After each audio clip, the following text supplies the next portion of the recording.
admit them into the webinar today. As that happens, I just want to let everybody know that we are going to be recording our meeting update today, and we will send out a YouTube recording when that has been transferred over, along with the PowerPoint and any FAQs, any sort of document that might get developed from the questions that you ask today. So if you have questions, I would encourage you to put them into the chat. We will have several points along today's meeting to go over those questions. Megan will be our moderator and bring those up to me, and we will try to answer them as best as we can. Anything that we can't answer, again, we will try to forward on to MDHHS in MCIR to see if we can get a response for you. Disclaimer today, the information is as of today, what we know so far. So just know that, as we learn more about our new system, things may change, and change is inevitable. So just know that that will happen. All right. So let's go ahead and get started. I'll share my screen here.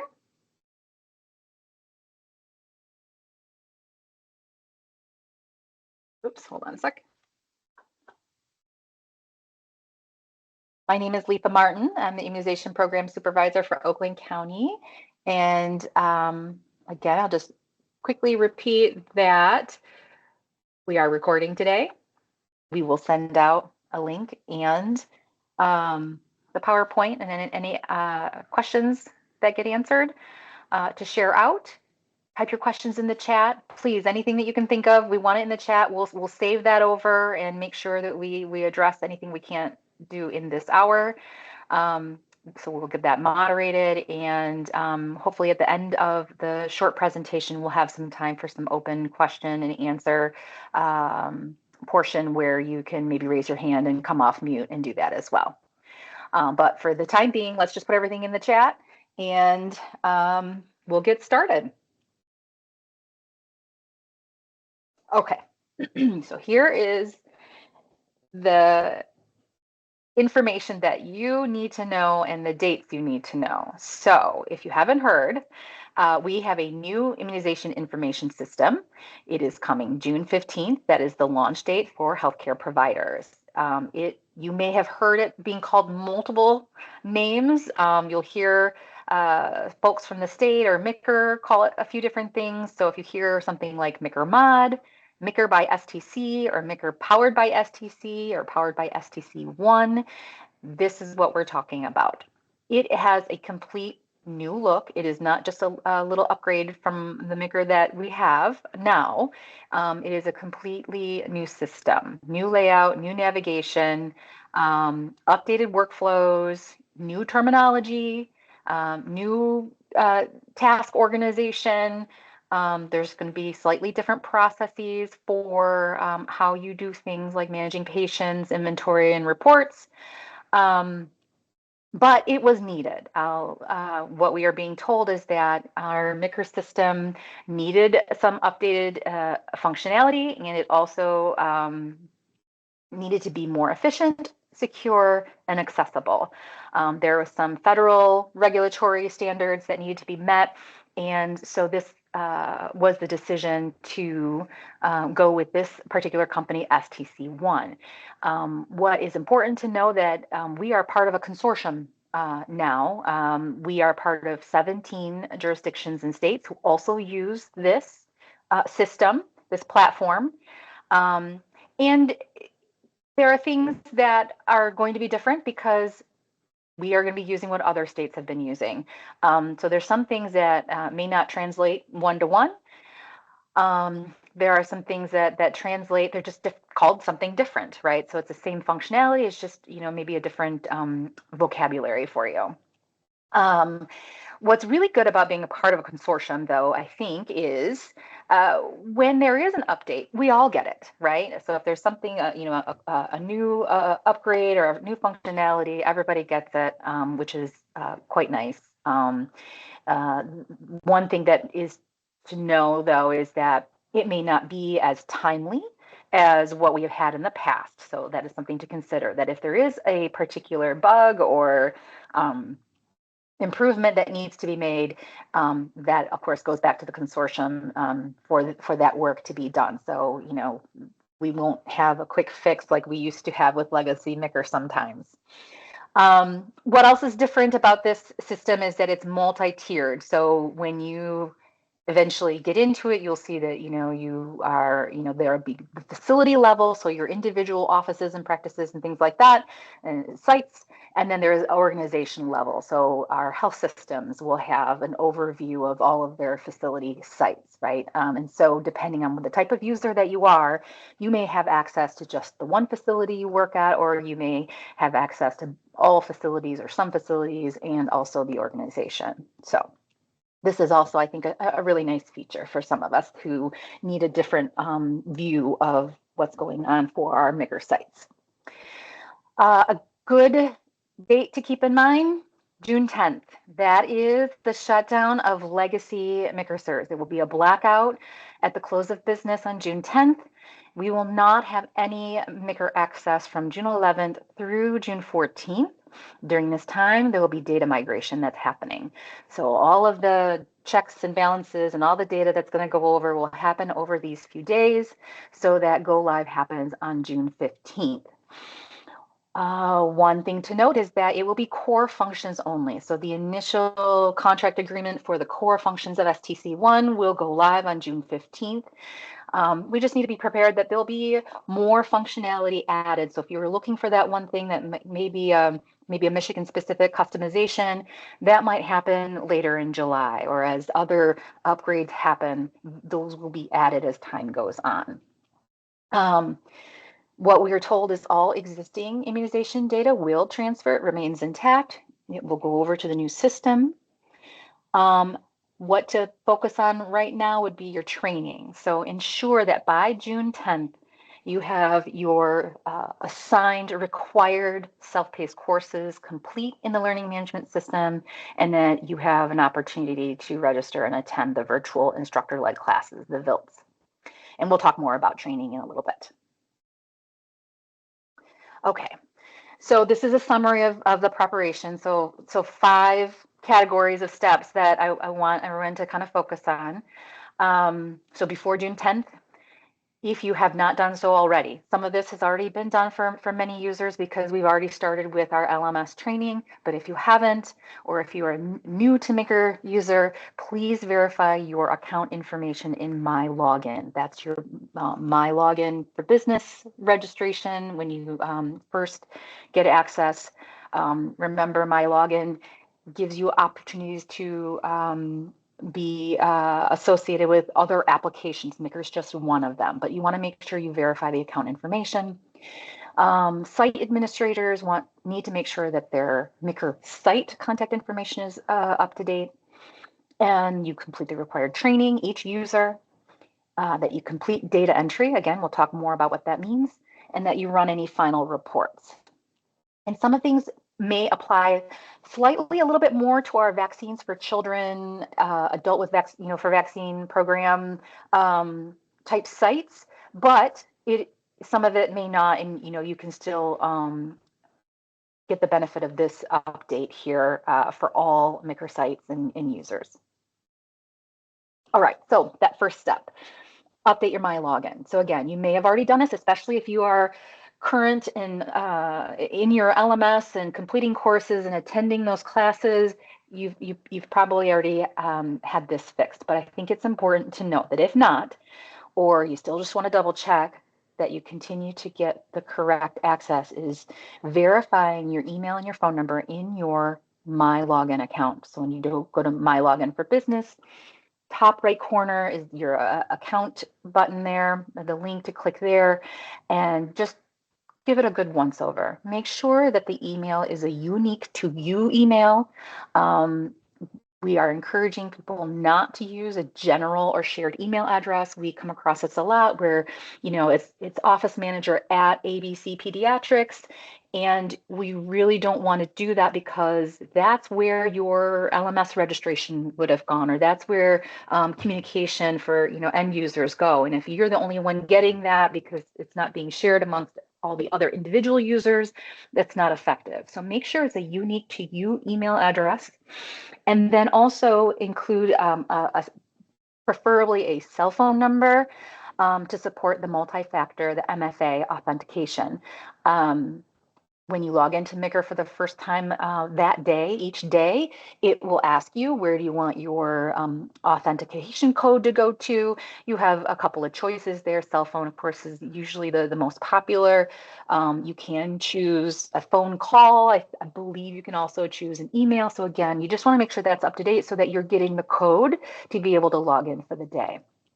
Each time you log in after that, it shouldn't keep asking you for a code. It's just once every 24 hours. And if you need reference to updating that, we've included a link for you there. Number 2, verify your contact information in MCIR. For users, and you are just an end user, you use MCIR for multiple purposes, but this is for everyone. Make sure you've just logged into MCIR recently to ensure that your user agreement stays up to date. It will tell you if it's out of date and you log in, you click on the site user agreement, and voila, you are now renewed for the next year. So just know that you just need to log in frequently. I know some of us don't always log into MCIR because we use our EMRs, right? Our electronic medical records, and that's how we transfer data. We may not log into MCIR, but it's important that you do so. At least, if you want to, try to do that just once a month, just to make sure that user agreement is up to date. If you are a site administrator for your MCIR site, make sure that you have reviewed all of your users to make sure that you've added everybody that needs to be added, so that they can also then complete the LMS, because if they are new since April, they probably didn't get the registration email from the training folks at STC1. So you want to make sure that they have access to MCIR.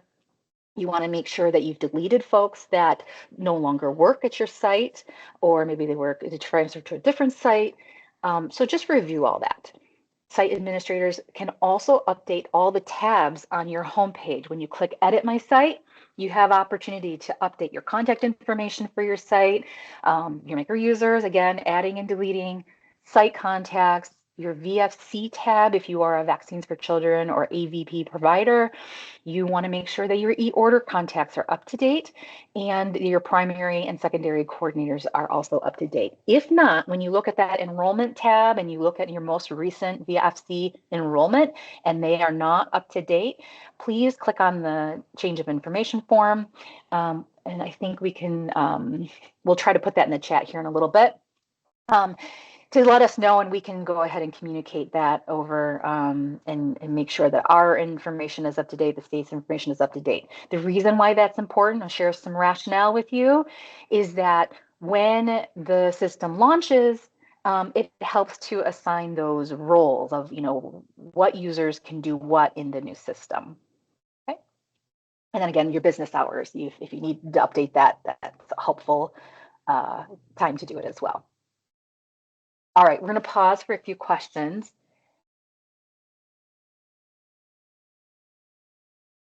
I'm just going to go back real quick. Megan, if you want to go ahead and...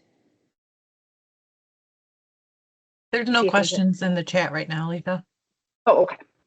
Oh, it's not letting me share that link. I'll do that later. Okay, no questions. We're going to move on. All right. Step 3. There's a few slides on step 3 because this is really important right now to complete your required training. If you did not receive the original registration email from this particular email, no reply at tovudimail.com, make sure you check your spam or junk folders.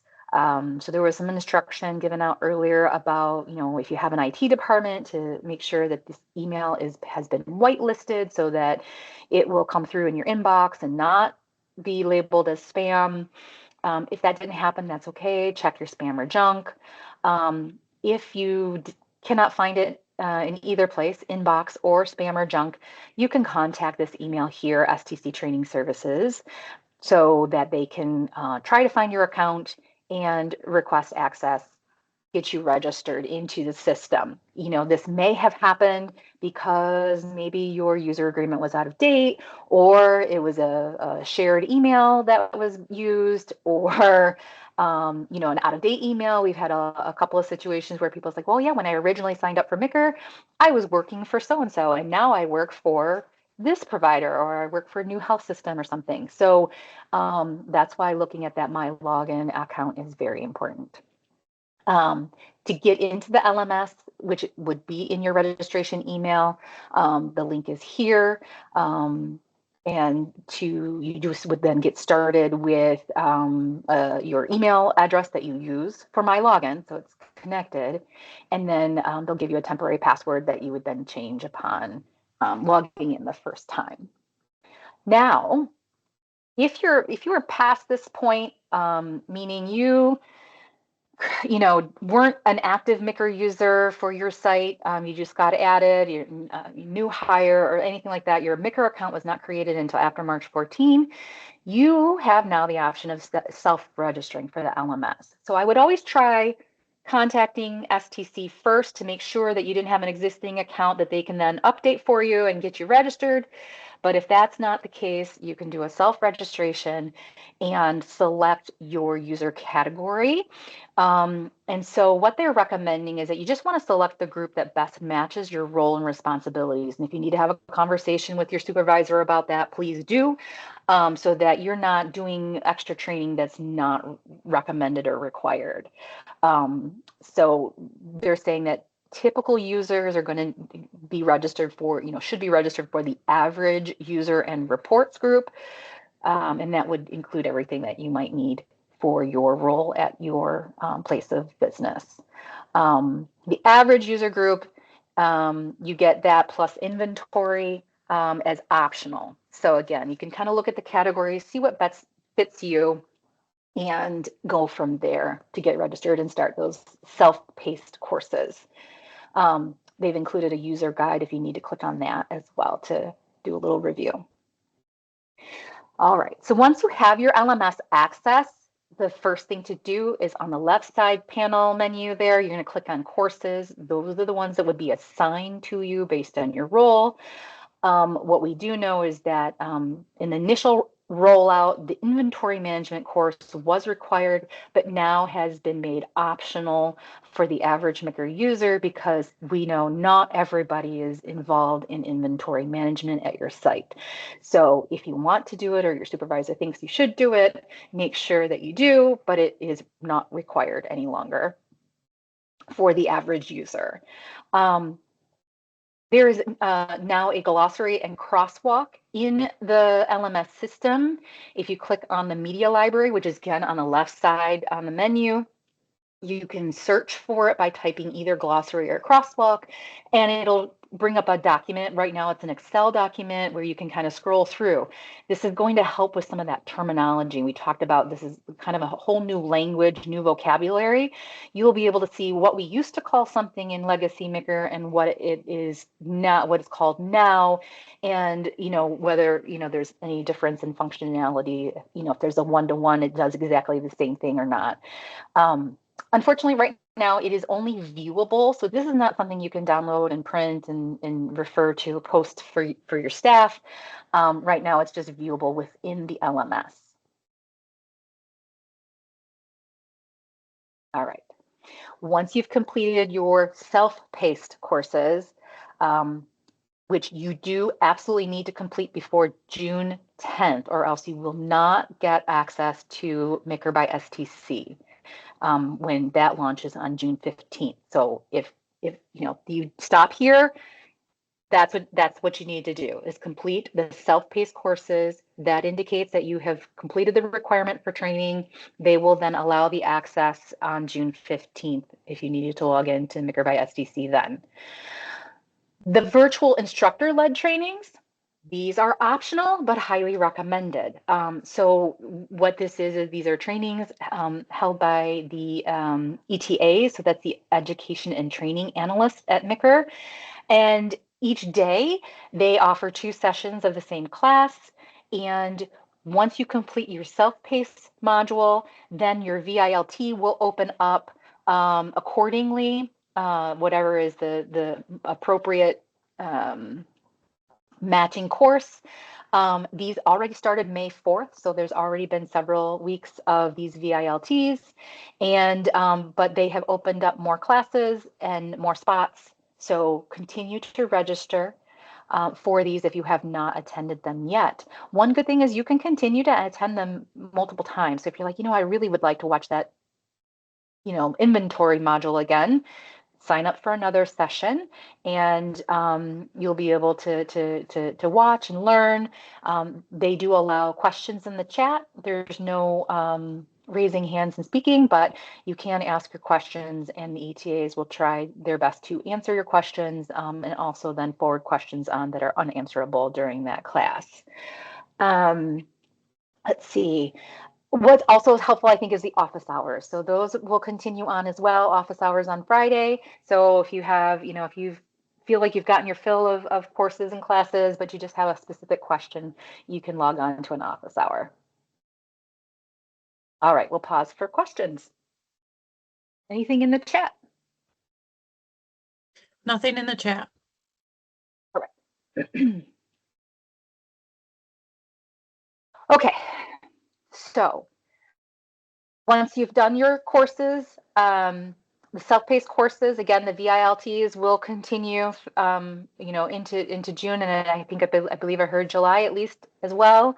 So just, you can continue to do that before or after the launch. But step 4 is to complete your data entry by June 10th. So any vaccine administration information, so if you are maybe a practice that enters vaccines manually, you want to make sure, they should be in within 72 hours anyway, but if you're giving vaccines on June 10th, the close of business, Legacy Maker will go away. You really want to make sure that you're entering as you go, especially on that day. All data that is entered will then transfer to the new system. You want to make sure that all your inventory information, so if you are a practice, VFC or non-VFC, that manages any type of inventory in Legacy Micker, again, you'll want to make sure that that is up to date as well, that you've, added any shipments in for private inventories, you've, made all your deductions, you've done everything that you need to do with inventory, and made sure that you've at least requested reports that need to be run.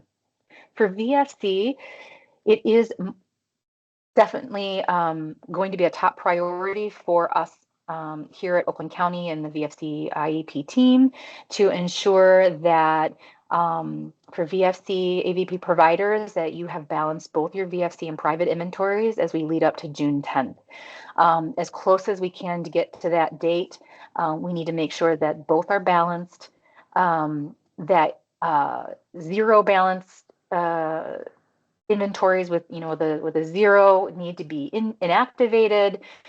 Anything with a negative lot number will need to be reconciled. We'll need to make sure that all return waste reports are submitted. So on your end, that might mean if you're a VFC provider, submitting that report earlier that week so that we have time to then process it through on our side to get it to the state level.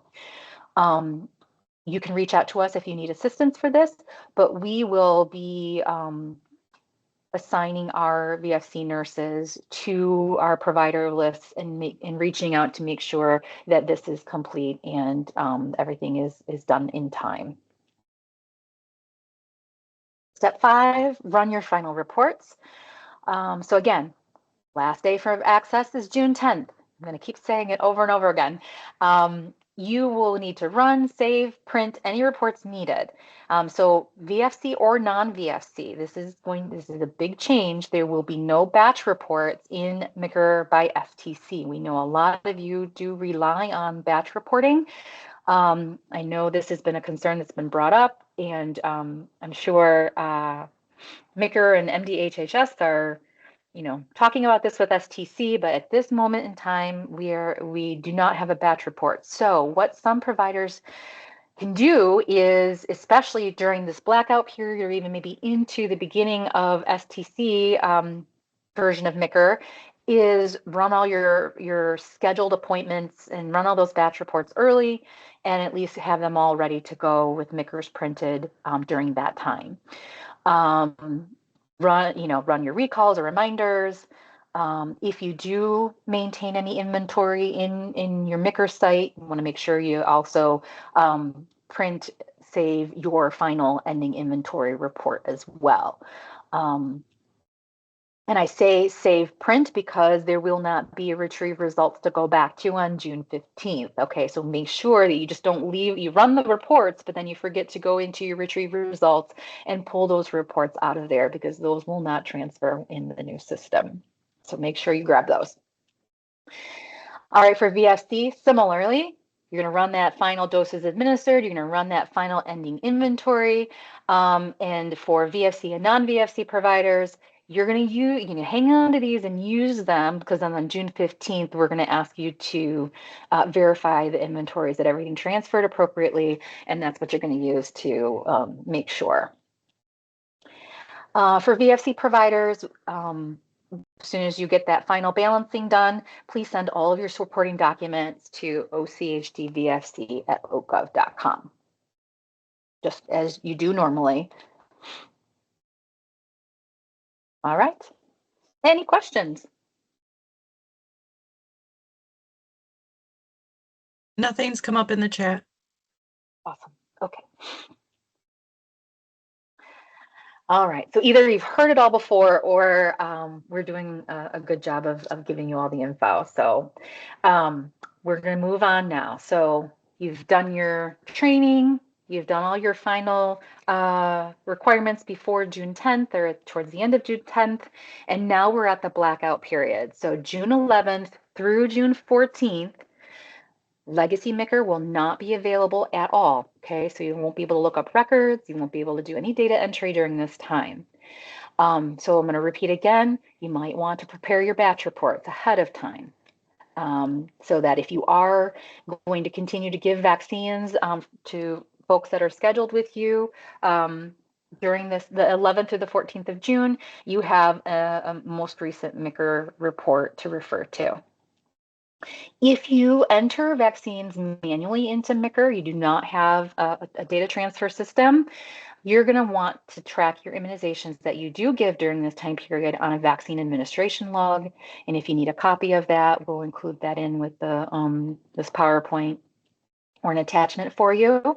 So definitely during this blackout, if you don't, some of our practices do this anyway as a good double check. It's best practice to keep a log, but in case you don't do this, this would be a good idea to do so that when the new system goes live on Monday, June 15th, you can just take that log and go ahead and manually enter everything with the date of administration. If you are an HL7 facility, you have the data transfer set up. There really isn't anything more to do other than your normal process of continuing to document within your EMR. We are being told that the information will transfer over once the new system is online. Now, some of you may already know this, especially if you monitor inventory and eligibility and everything else through your HL7 reports. There is not a comparable HL7 report in MCIR by STC.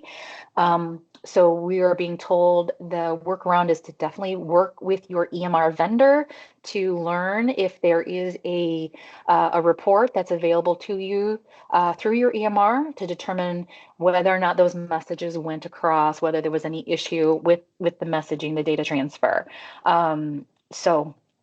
I believe they are working on more of a tip sheet or a workflow for this. So obviously that will be posted in the LMS.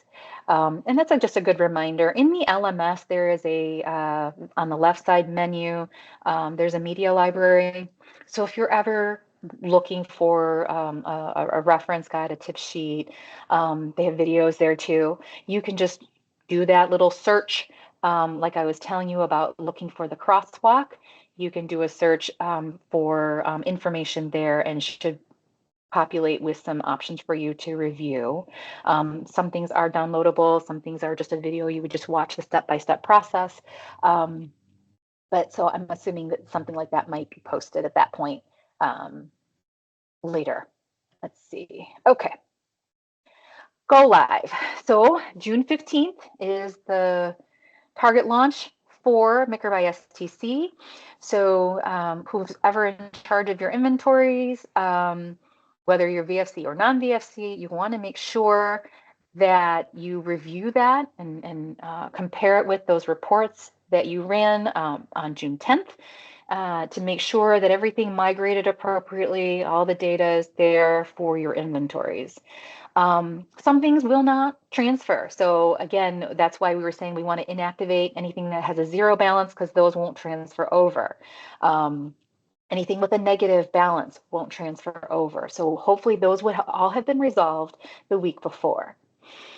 Lots that have a lot that has already expired as of March 11, those will also not transfer. So if you do have expired lots in any inventory, you want to make sure that you take care of those now. Do a transaction to remove them from your inventory. If it's VFC, the process would be to, complete the return loss waste report, get that sent back to McKesson, the distributor. Private, you would then handle that as your own policies apply in your offices for your private vaccine. Lots that expire after this January 1, 2040 really only apply to some of those COVID-19 vaccines that existed way back when we were putting in sort of this fake expiration date of 12/31/2069. So just know if for some reason you have existing inventory from initial outbreak pandemic response, those will not transfer. And also, again, rarely the Tecovirimat bottles for Mpox prevention and treatment, those also will not transfer. And any provider site that's currently inactive, meaning your actual MCIR site is inactive due to a lack of an updated site agreement or anything like that, those inventories will not transfer over. So if you have an inactive provider site, MCIR site, and you need to resolve that, now would be the time. All right. VFC providers, specifically, again, we are being told that you will be able to order VFC vaccines starting on June 15th. Please bear with us. We are learning this at the same time you are. So if you do place an order, we're going to work through our process where, our initial requirements have not changed for vaccines for children. So all your balancing, supporting documents, all of that is the same, but again, what they're called might be a little different. So you may experience a little bit of communication back and forth with us to make sure that we have everything that we need to process your vaccine order. One new change, though, is that we are going to be requiring the vaccine loss, which is the return wastage log. So typically our VFC providers already complete a borrowing log or report. So when there's a discrepancy in eligibility, whether it's, a client or, inventory, you use a borrowing log. There is a separate log called, and this has been around for several years now, but this is specifically for your wastage. So if you had a vial that dropped on the floor, syringe that dropped on the floor before you were able to administer it, it got contaminated, or if you had an expiration, or if you had a patient at the last moment refuse the vaccine after you've done your education, you prepared the vaccine, and now they're refusing. This log is going to be required along with the other supporting documents. And the reason being is that in MCIR by STC, there's not a comment field anymore. We used to rely a lot on your comments for why a transaction happened, right? And so this does not exist in MCIR by STC. So we're going to rely on your borrowing logs and your wastage logs to sort of make sure that everything is accounted for. So again, making sure you review your QRGs, the quick reference guides in your LMS media library to assist with all of these. And I just did a quick check last night, and there are QRGs in the system, Michigan specific, for balancing, for ordering, and receiving shipments. So this is new for our VFC providers. It used to be that McKesson, when the McKesson shipment was sent out, it would automatically drop into your VFC inventory. You would see it sometimes even before you received your shipment. Now it will show up in your queue where you have to go in and then actually receive the shipment that's coming. So that gives you a chance to ensure that what was shipped is matching what was ordered and reviewing lots and expiration dates. So that'll be a little bit of an extra step when you're receiving VFC or AVP vaccine doses. We'll pause for a question here or two. No questions in the chat. All right. Okay. Okay, couple of quick things. I just wanted to highlight some different functionality.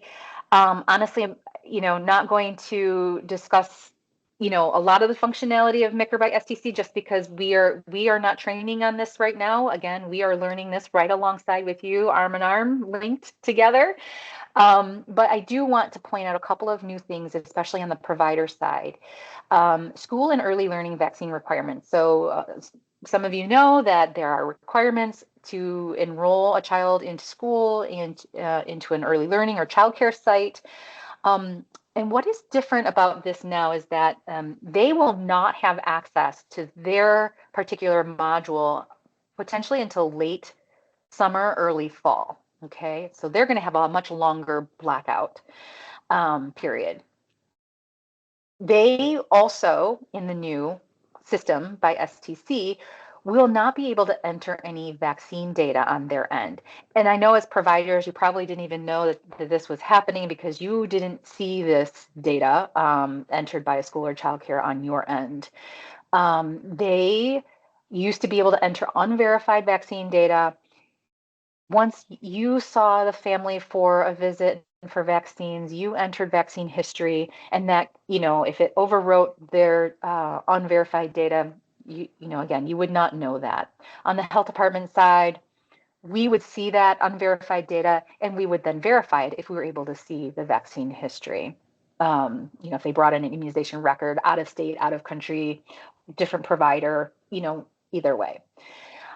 I just want to make a special request to all of our providers and partners out there that just know that because this is not a function for schools and childcare anymore, we're going to potentially have some more children that are meeting some requirements to be compliant for their enrollment and their reporting requirements that are not any longer because that compliancy data isn't going to be there. So you may experience an uptick in volume for parents asking, oh, apparently this isn't in my child's MCIR record. Can you please add in this vaccine data? Best practices, most of you are already doing that. You already know to enter historical vaccine data. I just pointed out to make sure that you know that you might see an increase in this. And that in order for them to enroll, in order for them to attend school or childcare, this may need to be complete before that happens. So we're just asking to partner up with this, and we will of course verify as much data as we can on our end when we are aware of that. But if you are able to help make sure that all vaccine historical data is there. Okay. And then immunization exemptions. Some of you are aware that parents, if they are deferring or choosing not to vaccinate, all vaccines that are required, or maybe just some vaccines or whatever the choice is, that those families are referred to the local health department to receive a non-medical exemption that the health department will set up an appointment for. We go over some education and we give the families their exemption. We're going to continue to do that. That process is the same. So if you have a family that is before you saying, well, I choose not to give this vaccine for my child, but I need, to be compliant with school or childcare, please refer them to us for this process. Megan, if you can drop the nurse on call phone number in the chat, that would be great. Obviously, you're going to do your education as well, but we will continue our process of giving the electronic non-medical exemptions that will happen within the new MCIR by STC. Medical exemptions, though, are a little different for you. There used to be a form I mean, there still is currently. There's a form online at the state site where you would complete, you know, an MD or a DO would complete the medical exemption for a valid contraindication to a vaccine or series of vaccines. And there's, you know, was either an end date, maybe due to a temporary medical condition or maybe a lifetime exemption. And you would give this to the family, and the family would then take that to school or their childcare location. Um, the new bonus to this is that this will now be done within MCIR by STC. So there is a module or a selection for special considerations that you will scroll down to and be able to enter the true medical contraindication right into the child's record, and that will suffice. There will not need to be a paper form any longer. All right. I'm going to share this resource slide real quick. Again, you're going to get a copy of the PowerPoint with all of these resources. And I'll make sure to add in the survey if you need to report a change in your provider site for VFC or AVP. I'll put that into the chat when I get a chance here. And I'm going to go ahead and click to more questions. There was just one question in the chat, Letha, that said, when the site is down, does that mean we will not be able to even view a vaccine record in view-only mode? Yes. Are you talking about during the blackout period of June 11th through June 14th? Yes. Yep. Yes, that was the question. Casey had Yep. responded back to it, just saying, correct, there will be absolutely no access to MCIR June 11th through 14th. Correct. Yes. No access. So again, you want to prepare accordingly. If you have appointments that are already on the books and you want to run some batch reports, same day appointments, you know, that's going to be a facility office policy decision. If they're, you know, if they're coming with a record that you feel is valid and recent, you're going to want to speak to your prescribers to determine whether or not they want to go ahead and vaccinate with the information on hand. You know, nobody wants to give more vaccine that's necessary. I will say though, with a little asterisk, sometimes, you know, if someone's, you know, over vaccinated, it's really typically not going to be a problem. If they got an extra dose of XYZ, my issue is I just don't want you to miss something, right? I don't want there to be a missed opportunity. But there are some facilities who maybe are deciding to just not vaccinate during that time if they don't have an updated record, because I don't know what those policies are for you. If, you know, something was given too soon, you know, too many, you know, incorrect. So you definitely want to bring that back to your leadership and make that decision. Another question, do you recommend we print out the MCIRs in advance for patients that have appointments June 11th through 14th? And for same day appointments, is there anything you can recommend?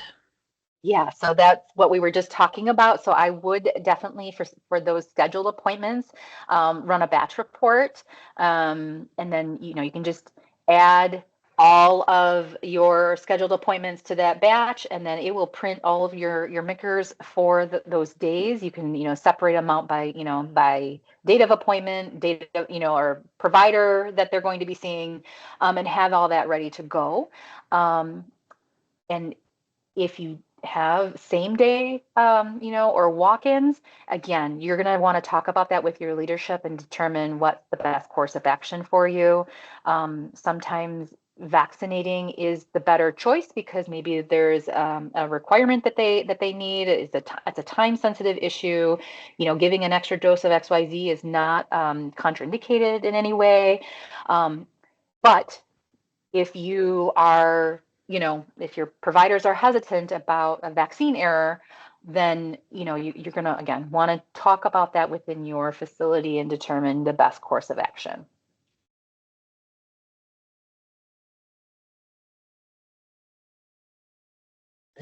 Those were the only questions in the chat so far. Okay.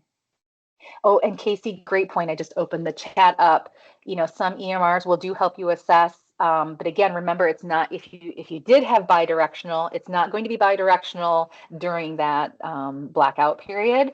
So if you have confidence that your EMR has all the vaccine history, then yes, you could rely on that as well. Good point, Case.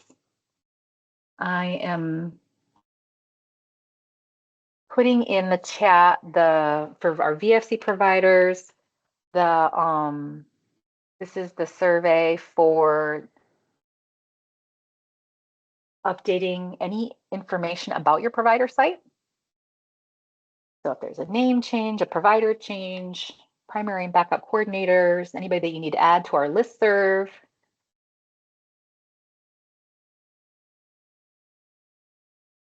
All right, and if there's nothing more in the chat, if anybody wants to raise their hand,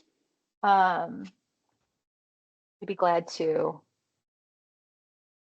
entertain any questions or have discussion. And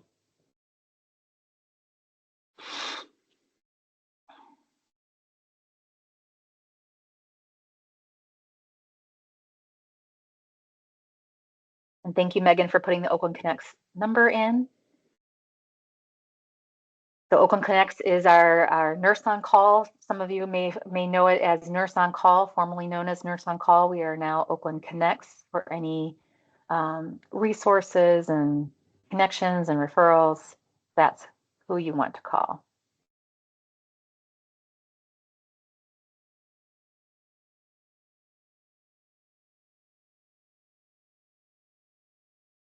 So quick poll, has everybody completed their LMS assigned self-paced courses? Have we tried any of the VILTs, the VILTs? Go ahead, Peyton. Oops, I meant to give a thumbs up, but yes, I did complete it. Thank you. Okay. Yeah, good. Okay, awesome.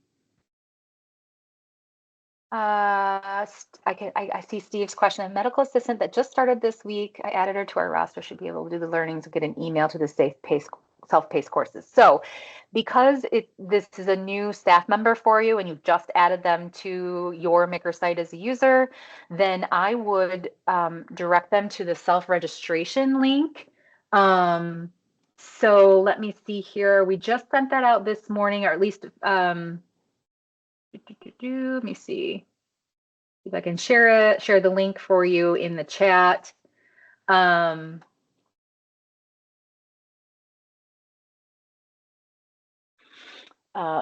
the self-registration would be the best bet for this person.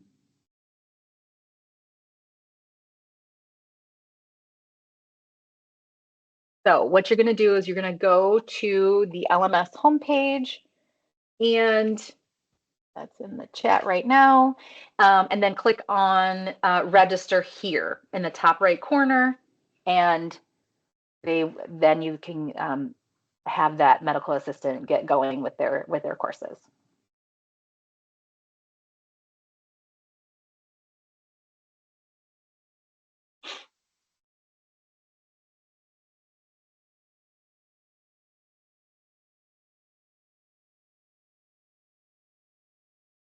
Okay. So everybody is ready for June 10th?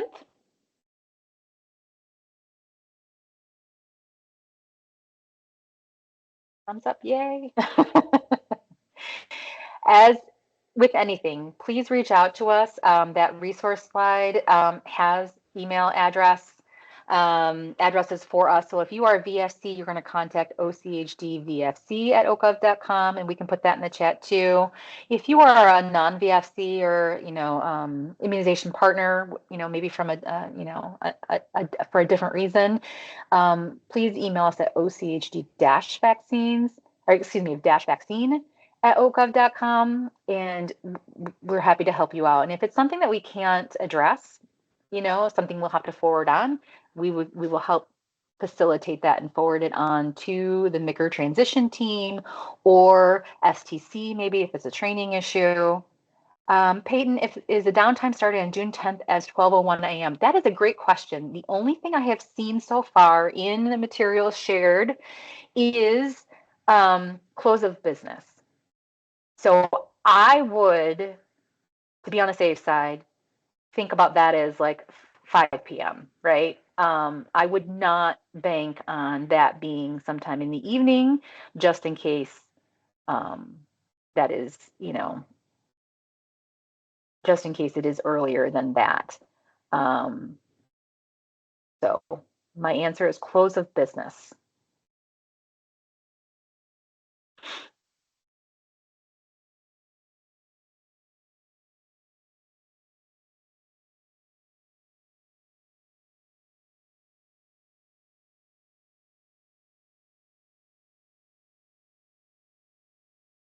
Okay. And as we said, we'll sort of compile some questions together that were in the chat, some of the things that we answered. We'll put them in an FAQ and send it out with our PowerPoint and the recording link. So here's your chance. But honestly, I would direct you to go ahead and, if it's something that you would like to know from the powers that be, go ahead and email Micker Transition. Go ahead and ask the question that you need. What we've been told is, the more information that's coming through up to them that they can forward on, so they can see the volume of questions, but also the cadence of how many people are asking about a particular topic will really help them streamline maybe some of their training or be able to get some more answers from leadership at within the state of Michigan, MCIR, and STC. So highly encourage you to do that.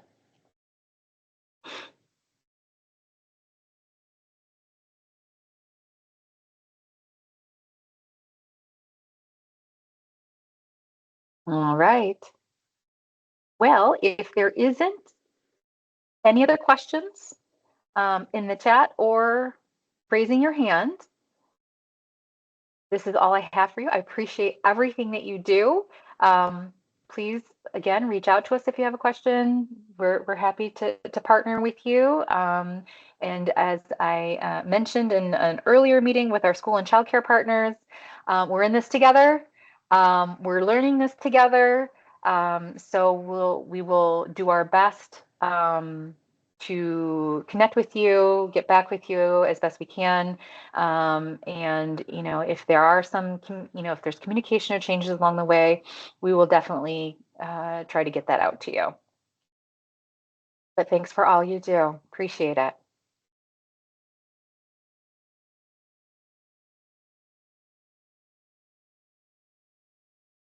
No problem. Thank you for joining us. Definitely share the information out with your staff.